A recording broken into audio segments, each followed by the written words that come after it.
भारत मातेचा एक असा सुपुत्र याचं केवळ भारतातच नव्हे तर पाकिस्तानात देखील स्मरण केलं जातं। होय, जो भारत आणि पाकिस्तान या दोघांचाही अभिमान आहे। एक असा क्रांतिकारक जो केवळ शस्त्रांचीच नव्हे तर विचारांच्या क्रांतीची देखील भाषा करतो। मी बोलतोय भगत सिंग यांच्याबद्दल।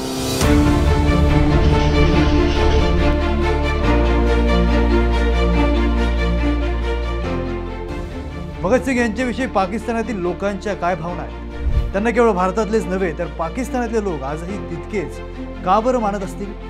त्यांचा आदर का बरं करत असतील? भगत सिंग आणि पाकिस्तान यांचं नेमकं काय कनेक्शन आहे? इतकंच नव्हे तर भगत सिंग यांच्याविषयी पाकिस्तानचे राष्ट्रपिता अशी ओळख असलेल्या मोहम्मद अली जिनांच्या काय भावना होत्या?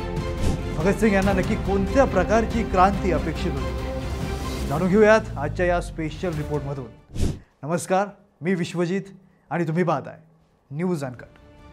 15 ऑगस्ट 1947 ब्रिटिशांच्या ताब्यातून भारत स्वतंत्र झाला।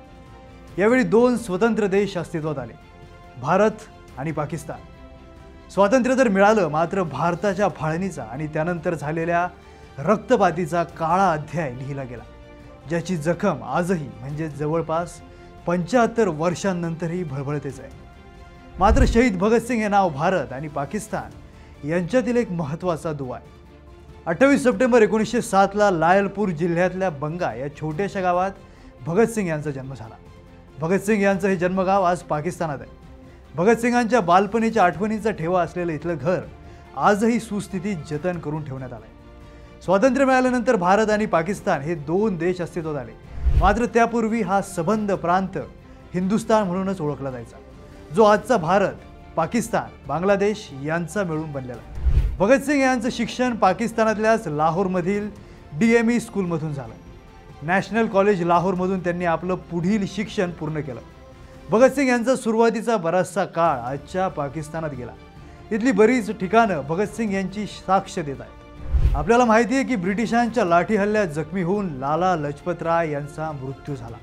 त्यांच्या हत्येचा बदला घेण्यासाठी भगत सिंग आणि त्यांच्या सहकाऱ्यांनी ब्रिटिश अधिकारी स्कॉटचा वध करण्याची योजना आखली, मात्र स्कॉट समजून जॉन सॉन्डर्स मारला गेला। भगत सिंग आणि त्याच्या सहकाऱ्यांनी ज्या ठिकाणी सॉन्डर्सला गोळ्या घालून ठार केलं ते ठिकाण देखील आजच्या पाकिस्तानातच आहे। पुढे भगत सिंग यांनी दिल्लीच्या सेंट्रल असेंब्लीमध्ये बॉम्ब फेकत ब्रिटिश शासनाच्या कानठळ्या बसवल्या। हा धमाका इतका जबरदस्त होता की याचा आवाज इंग्लंडमध्ये देखील घुमला। यामुळे भगत सिंग यांना कारावासाची आणि नंतर पुढे फाशीची शिक्षा सुनावण्यात आली। ज्या ठिकाणी भगत सिंग यांनी कारावास भोगला, कारावासात होणाऱ्या अन्यायाविरुद्ध आवाज उठवत अन्नाचा कणही न खाता आपल्या सहकाऱ्यांसमवेत कित्येक दिवस उपोषण केलं, ते कारागृह पाकिस्तानातच आहे। यावेळेचा एक किस्सा आवर्जून सांगावासा वाटतो। भगत सिंग आणि त्यांच्या साथीदारांचं कारागृहात उपोषण सुरू असताना कोर्टात त्यांच्या विरोधात खटला सुरू करण्यात आला।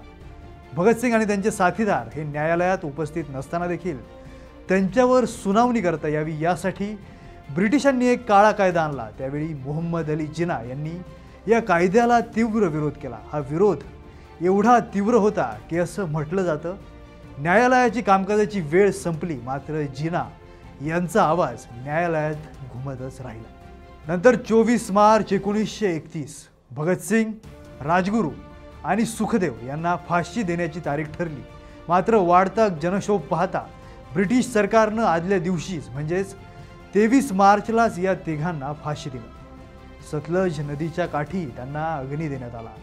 ज्या ठिकाणी या तिघांना फाशी देण्यात आलं, ज्या ठिकाणी त्यांना अग्नी देण्यात आला, ही दोन्ही ठिकाणं आजच्या पाकिस्तानात आहे। तत्कालीन हिंदुस्तान म्हणजेच आजचा भारत आणि पाकिस्तान या दोघांसाठी ज्यानं हौतात्म्य पत्करलं तो भगत सिंग मात्र पाकिस्तानी सरकारला आपला वाटत नाहीये। येणाऱ्या पिढ्यांना तिथल्या पुस्तकातून भगत सिंग यांचा इतिहास शिकवावा वाटत नाहीये। इस्लामच्या नावावर स्थापन झालेल्या पाकिस्तानात तिथल्या सरकारकडून भगत सिंग यांची मात्र फारशी दखल घेतली गेली नाहीये। भारतात शहीद आजम असलेल्या भगत सिंग यांच्याकडे पाकिस्तानी सरकारकडून दुर्लक्ष केलं गेलं। मात्र व्यक्ती को मारकर उसके विचारों को मारा नहीं जा सकता असं भगत सिंग यांनी सांगितल्याप्रमाणे जरी पाकिस्तान सरकारनं भगत सिंग यांच्याकडे दुर्लक्ष केलं असलं तरी भगत सिंग हे पाकिस्तानातील जनतेच्या हृदयात आजही आहेत। तिथल्या भगतसिंग मेमोरियल फाउंडेशनद्वारे भगतसिंग यांचे विचार जनतेपर्यंत पोहोचवले जातात. पाकिस्तानातील कम्युनिस्ट पार्टीद्वारे भगतसिंगांना फॉलो केलं जातं. बलुचिस्तानातील स्टुडंट ऑर्गनायझेशनकडून भगतसिंगांचं स्मरण केलं जातं. ज्या ठिकाणी या 3 शहीद क्रांतिकारकांना फाशी देण्यात आलं त्या शादमान चौकात आजही हजारो नागरिक 23 मार्चला म्हणजेच शहीद दिनी एकत्र येत भगतसिंग यांचं स्मरण करतात, त्यांची पूजा करतात, त्यांना वंदन करतात. भगतसिंग जिंदाबादच्या घोषणांनी शादमान चौक दुमदुमून जातो. तर असे हे भारताचे वीर सुपुत्र भगतसिंग. मात्र बऱ्याचदा प्रश्न पडतो की आपण भगतसिंग यांना किती ओळखतो. लालाजींचा बदला घेण्यासाठी सॉन्डर्सला यमसदनी धाडणारे, असेंब्लीत बॉम्ब टाकणारे, देशासाठी हसत हसत फासावर जाणारे क्रांतिकारक भगतसिंग आपल्याला माहिती आहे. क्रांतीसाठी शस्त्र उचलणारे भगतसिंग आपल्याला माहिती आहे. मात्र त्याच क्रांतीसाठी पुस्तकांची कास धरणारे, विविध वर्तमानपत्रातून लेख लिहिणारे, विचारांच्या क्रांतीची भाषा करणारे, शेतकरी कामगार आदींच्या हक्कांसाठी लढणारे, समाजवादाचा पुरस्कार करणारे, सामाजिक न्यायावर आधारित उद्याच्या भारताचं स्वप्न पाहणारे, केवळ आचारशीलच नव्हे तर विचारशील, चिंतनशील भगतसिंग आपल्याला कितपत माहिती होती. धर्माविषयी भगतसिंग यांची काय मतं होती. Why I am an atheist, मी नास्तिक काय, असं त्यांना का सांगावं असं वाटलं असावं. कीर्ती मॅगझिनमधील त्यांनी लिहिलेले लेख काय सांगतात. त्यांनी स्थापन केलेल्या नवजवान भारत सभेच्या जाहीरनाम्यात काय लिहिलंय. त्यांनी लिहिलेल्या शेवटच्या पत्रात आपल्या साथीदारांना उद्देशून काय सांगितलंय. फाशी द्यायच्या काही क्षण आधी पुढच्या काही क्षणांत आपलं जीवन संपणार आहे हे माहीत असून देखील अंतिम समयी भगतसिंग पुस्तक का बरं वाचत असतील. कधी विचार केलाय. मग प्रश्न पडतो की आपण भगतसिंग यांना कितपत ओळखतो. बाकी जयंती पुण्यतिथी येत राहतील, ती धूमधडाक्यात साजरी केली जाईल, मात्र या लोकांचे विचार आपण जाणून घेणार आहोत की नाही हा खरा प्रश्न आहे. भारताचा स्वाभिमान असलेल्या या वीर सुपुत्राला सलाम.